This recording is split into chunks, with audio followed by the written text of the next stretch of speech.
Life isn't boring. You're just not really living it.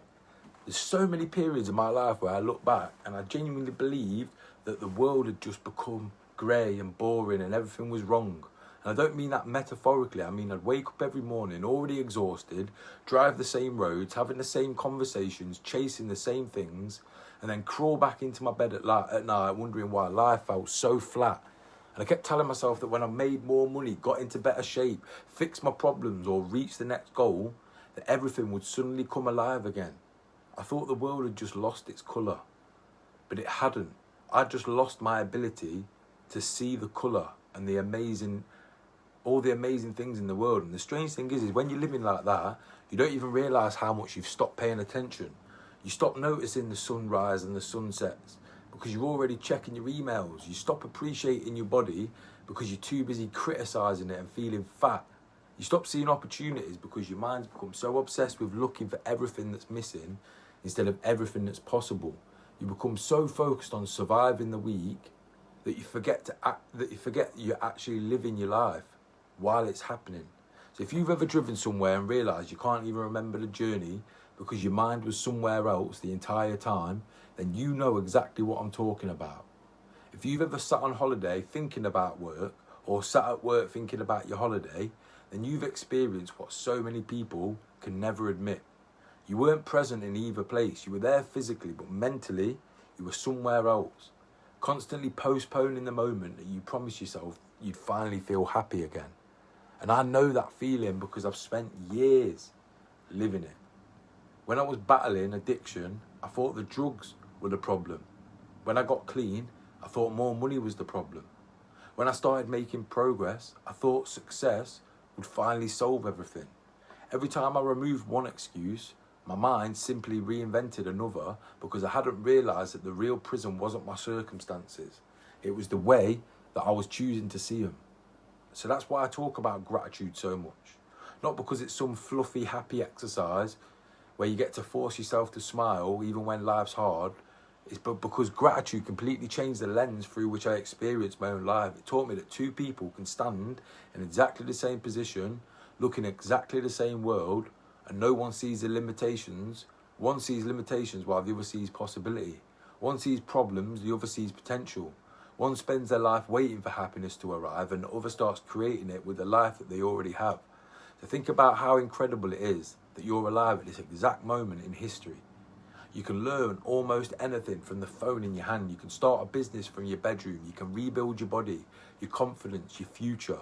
You can speak to someone on the other side of the world in seconds. You can completely reinvent yourself if you're willing to stop identifying with the person that you've been and start becoming the person that you know you're capable of being. Yet none of this matters if every morning you wake up expecting life to disappoint you, because your attention follows your expectations. So if you expect your day and your life to be boring and flat, then your brain's going to find evidence that it's boring and you're going to feel flat.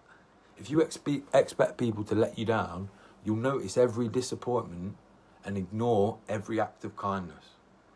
If you expect nothing good to happen, you walk straight past opportunities because they don't fit the story that you've been telling yourself. I had to learn that the hard way, and I had to learn it repeatedly.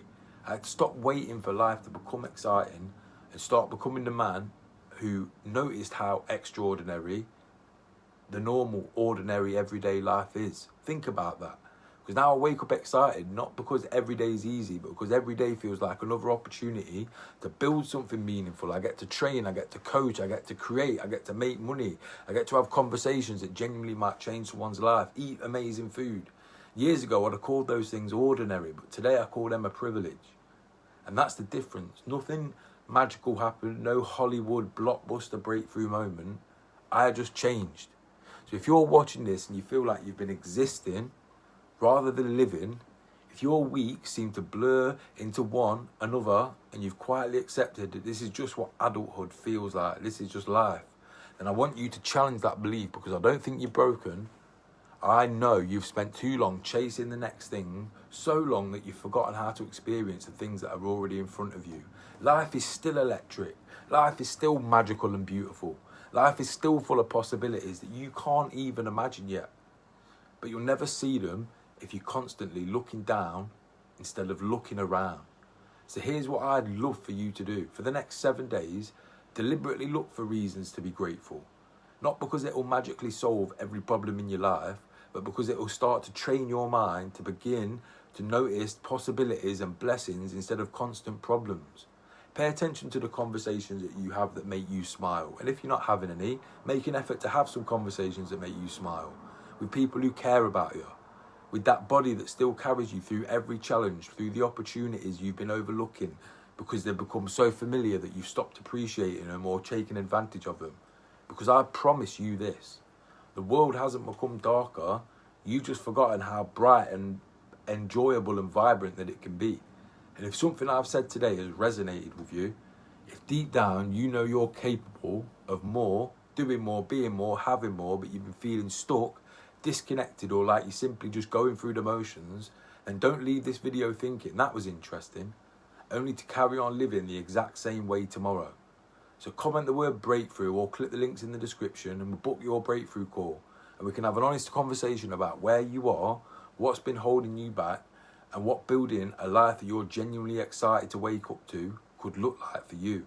Because that's what my work is all about. Not making you more motivated, not filling your head with another hour of motivation and inspiration and sound and quotes that sound wonderful when you post them on Instagram, but genuinely helping you build a life that feels so aligned with who you really are that you no longer spend your days counting down until the weekend or your holidays or to your retirement in the future.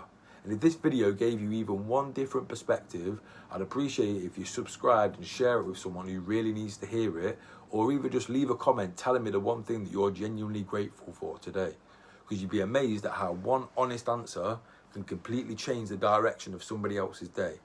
And sometimes that's where a completely different life begins. So I'll see you in the next video, but don't bother clicking on the next video if you're not going to book a breakthrough call. We can go deep with everything I've said in this video today and relate it to your life specifically. You must relate to the video because you've stayed to the end, 7 minutes 20 in, and you're still here listening to what I've got to say because you know that I'm speaking the truth. You can feel it in your chest and you can feel it in your head. So I'll see you in the next video. Let's fucking go.